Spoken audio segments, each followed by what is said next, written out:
Hai, Assalamualaikum warahmatullahi wabarakatuh dan salam sejahtera kepada anda. So, selamat datang ke channel RBM Radiator TV ini. So, pada anda yang mungkin dah subscribe ke belum RBM Radiator TV channel ini, so tolong subscribe supaya anda tidak akan terlepas segala apa jua video-video terbaru ataupun update-update terbaru yang RBM akan bawakan kepada anda di masa-masa akan datang.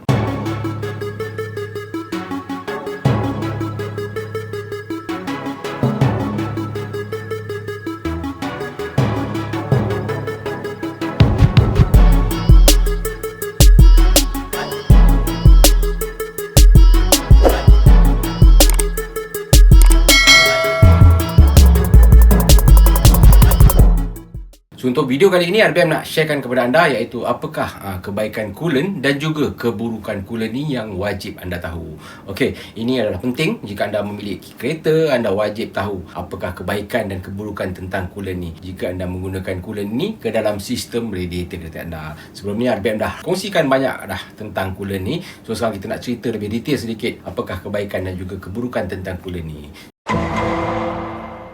So, kebaikan coolant yang pertama mungkin RBM boleh kongsikan kepada anda iaitu sebenarnya dia boleh melambatkan boiling point air di dalam sistem radiator kereta kita. Okey, so kebiasaannya jika anda menggunakan air sahaja, so anda tahulah air kebiasaannya boiling point dia 100 darjah Celsius ataupun takat didih dia 100 darjah Celsius. So, tapi jika anda menggunakan coolant yang dah dicampurkan dengan air, kebiasaannya boiling point dia boleh pergi lebih kepada 130 darjah Celsius boiling point ataupun takat didih coolant tu. Okey, sebab apa penting takat didih ni untuk sistem radiator kereta anda? Sebab kebiasaannya kipas radiator kereta anda dia akan berpusing. Kebiasaannya lah pada 98 darjah Celsius baru dia start berpusing. Dekat situ anda dapat lihat hanya 2 degree saja yang membezakan sama ada dia nak mendidih ataupun tidak. Sebab itu anda wajib menggunakan coolant sebab coolant boleh melambatkan lagi boiling point tu. Kebiasaannya 130 contoh dia. Okey, dia tidak mendidih lagi. Maknanya allowance tu besar. Kalau anda gunakan air saja anda hanya ada 2 degree ataupun 3 degree Celsius saja sebelum air tu mendidih. Sebab itu jika anda menggunakan coolant, itulah sebenarnya yang dapat menyelamatkan anda daripada boiling point air itu mendidih begitu cepat. So, kedua, dia dapat mengelakkan kekaratan di dalam sistem radiator kereta kita. Okey, itu seperti yang kita general lah, kita dah tahu lah, mungkin ramai yang dah cakap-cakap dengan kita guna coolant. RBM pun dah pernah sampaikan kepada anda sebelum ni, guna coolant kalau tak nak sistem radiator kereta anda berkarat. Sebab itu adalah salah satu juga fungsi coolant yang utama, dia dapat protect enjin kita ataupun sistem radiator kereta kita daripada berkarat. So, yang ketiga, dia dapat memanjangkan lagi jangka hayat getah plastik, memanjangkan jangka hayat water pump dan juga termostat. Getah ni kebiasaannya lah hos-hos radiator tu. Sebab di dalam coolant dia ada aditif special seperti lubricant dan juga dia ada moisturizer. Dia boleh melembabkan segala komponen-komponen ataupun part-parts plastik ataupun getah tu.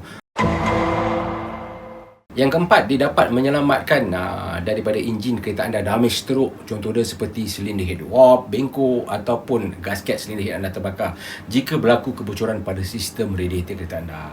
Kebiasaannya kalau kereta yang hanya menggunakan air dan memang tentulah kebiasaannya dia akan lebih mudah damage ataupun silinder head tu akan lebih mudah bengkok ataupun silinder head gasket tu akan mudah terbakar. Sebab kebiasaannya penurunan dan peningkatan suhu air ni dia akan mendadak. Okey, kalau dia nak panas, dia panas cepat. Kalau nak sejuk pun dia sejuk cepat.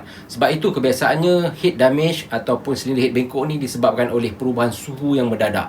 Sebab itu kalau anda menggunakan coolant sebaliknya pula. Kebiasaannya penurunan ataupun peningkatan suhu tu dia secara progresif. Kalau dia nak panas pun lambat dan juga dia nak sejuk pun lambat. Sebab itu kebiasaannya kalau kereta yang menggunakan coolant ataupun enjin yang menggunakan coolant ni, kalau berlaku kebocoran pada sistem radiator tu, still boleh save lagi. Jarang kereta-kereta yang menggunakan coolant ni enjin tu akan teruk, akan overheat teruk. Contoh dia cylinder head warp ataupun bengkok ni. Okey, ni kebiasaannya menggunakan air saja ni. Enjin-enjin sebegini yang akan damage teruk apabila berlaku sesuatu overheat pada enjin kereta tersebut. So, yang kelima, kebiasaannya lah satu lagi kelebihan coolant ni iaitu dia senang nak kesan kebocoran. Anda lihat dekat pasaran sebenarnya coolant bermacam-macam warna. So, warna tu bukan sekadar nak cantik-cantik je. Itulah sebenarnya salah satu fungsi coolant supaya kita dapat mengesan kebocoran pada peringkat awal. Okey, sebab itu kalau anda lihat contoh anda gunakan coolant warna biru atau apa warna purple, ada warna merah. Okey, kalau berlaku kebocoran anda dapat lihat lah. Kalau bocor tu besar, anda akan dapat lihat dia akan menitik di atas lantai ataupun di atas jalan. Okey, kalau bocor tu kecil pun kita still dapat kesan. Kebiasaan Biasanya kalau bocor kecil tu dekat hose radiator tu anda lihat ada kesan-kesan putih. Apabila coolant tu dah kering, itu juga adalah tindak balas coolant tu tadi. Kita dapat kesan kebocoran yang berlaku pada sistem radiator kereta kita. Okey, itu adalah kebaikan tentang coolant ni. So sekarang RBM nak sampaikan keburukan tentang coolant ni pula. Sebenarnya ramai yang nak tahu keburukan ni daripada kebaikan ni tadi. So okey, apakah keburukan coolant ni yang wajib anda tahu? Okey, yang pertama RBM nak kongsikan kepada anda, keburukan tentang coolant ni dah tentulah anda perlu keluarkan kos nak kena beli coolant. Okey, kalau anda gunakan air saja ataupun gunakan air pipe tu free, anda tuangkan saja ke dalam sistem radiator kereta anda. Kalau anda nak gunakan coolant, anda perlu belilah coolant tu. Okey, nak kena keluar kos lain pula tambahan untuk anda nak beli coolant. Itu dah juga salah satu keburukan tentang coolant ni. So yang kedua, keburukan tentang coolant ni iaitu nak kena pergi workshop lah pula, flush dan tukar coolant baru bila dah sampai mileage. Ini juga mungkin adalah salah satu ataupun di antara keburukan tentang coolant ni. Kerja leceh lah kan. Dah nak tukar minyak enjin, nak tukar minyak gearbox, dah macam-macam nak kena tukar. Nak kena tukar coolant pula, nak kena flush pula coolant ni, nak tukar kepada coolant yang baru. Itu jugalah di antara keburukan tentang coolant ni. So yang ketiga, susah time nak top up coolant. Apabila coolant kurang dalam sistem, anda susah nak top up pula. Nak kena beli pula ekstra lagi sebotol coolant tu. Sebab kalau ikut dengan cakap RBM tak bagi top up dengan air saja. Anda perlu campurkan coolant itu dengan air pada mixture dan ratio yang betul. Dah banyak kerja lah pula. Ada mungkin di kalangan anda yang leceh lah, kita nak kena beli coolant ekstra pula, nak tambah, nak top up dalam spare tank tu. Okay, itu juga di antara keburukan tentang coolant ni. So dan yang terakhir mungkin RBM boleh kongsikan kepada anda, kita takut terbeli coolant tiruan. Dekat sekarang ni, dekat online banyak dah RBM dah kongsikan kepada anda juga, banyak coolant tiruan dekat pasaran. Mungkin ada kalangan anda takut dah terbeli coolant tiruan. Beli-beli, guna tak sampai sebulan dah jernih dah coolant tu. Ramai mungkin dah terkena serik, malas lah, banyak sangat nak kena beli coolant, nak kena takut coolant tiruan. So mungkin ada di kalangan anda yang menghadapi situasi semua ini, yang malas nak guna coolant dah. Selepas ni orang kata guna air sahaja supaya kita dapat mengelakkan kerja-kerja yang remeh ni. Okey, itu di antara keburukan dan kebaikan tentang coolant yang RBM dah kongsikan kepada anda. So anda boleh nilai sendiri anda nak pilih yang mana. Okey, nak guna coolant ataupun tak guna coolant. Tapi seperti yang RBM dah sampaikan kepada anda sebelum-sebelum ini, anda perlu jaga coolant pada sistem radiator kereta anda, sebab coolant dah yang akan dapat menjaga sepenuhnya sistem radiator kereta anda daripada berkarat teruk. Itu yang utama. Okey, sebab apabila sistem radiator kereta anda berkarat, dah tentulah radiator kereta anda tersumbat. Okey, sebab tu banyak kes sebenarnya kita jumpa apabila anda pandu laju di highway lebih 110 km, mulalah temperature tu naik, sama naik dengan RPM. Okey, anda rev ataupun bawa laju, RPM tu naik, temperature pun akan ikut naik. Apabila anda slow, temperature pun akan turun pula.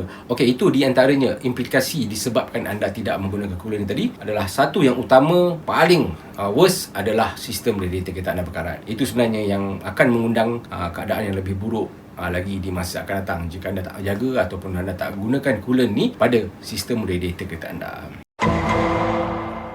Okey, setakat di sini saja perkongsian RBM berkenaan dengan apakah kebaikan dan juga keburukan tentang coolant ini. So jika anda rasa video daripada RBM ini ataupun perkongsian daripada RBM ini dapat membantu anda ataupun dapat memberi manfaat kepada anda, so anda jangan lupa tolong RBM tekankan button like dan button share itu, dan anda boleh sharekan video ini kepada lebih ramai lagi pemilik-pemilik kereta yang berada di luar sana, supaya mereka juga mendapat segala informasi dan juga maklumat yang lebih tepat lagi tentang sistem radiator kereta ini. Sampai kita jumpa lagi di masa-masa akan datang. Masalah radiator, tanya RBM.